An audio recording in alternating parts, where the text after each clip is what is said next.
दंडवत प्रणाम सुप्रभात सकलके जानाई आमार आंतरिक भालोबासा ओ अभिनंदन।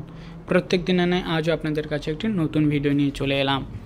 माके निये एसेछिलाम मुम्बाई शहर देखानोर जन्य एबं मुम्बाई शहर देखिए आमरा कलकाता रওনা दिচ্ছি।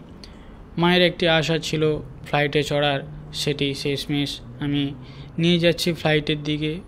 तो मा सामने आछे, धीरे धीरे एगिয়ে যাচ্ছে फ्लाइटेर दिके এবং অবশেষে ফ্লাইটে মাকে চড়াতে পেরে খুব আনন্দ হচ্ছে এবং মা তো প্রচণ্ড খুশি যে এত সুন্দর জায়গা দেখেছে এবং এই মনোরম দৃশ্য এবং প্রকৃতির সৌন্দর্য দেখে মা অত্যন্ত খুশি এবং সুন্দর করে মাকে ঘুরিয়ে আবার বাড়িতে পৌঁছে দিয়ে আমারও খুব সুন্দর লেগেছে এবং फ्लाइटे चढ़ार अनुभूति आमारो खूब सुंदर लेगेছে। और यदि आपनादेर এই ভিডিওটি ভালো লাগে পাশে থাকবেন, ফলো করবেন এবং কমেন্ট করতে একদমই ভুলবেন না। হরে কৃষ্ণ, রাধে রাধে। সকলে ভালো থাকবেন, সুস্থ থাকবেন।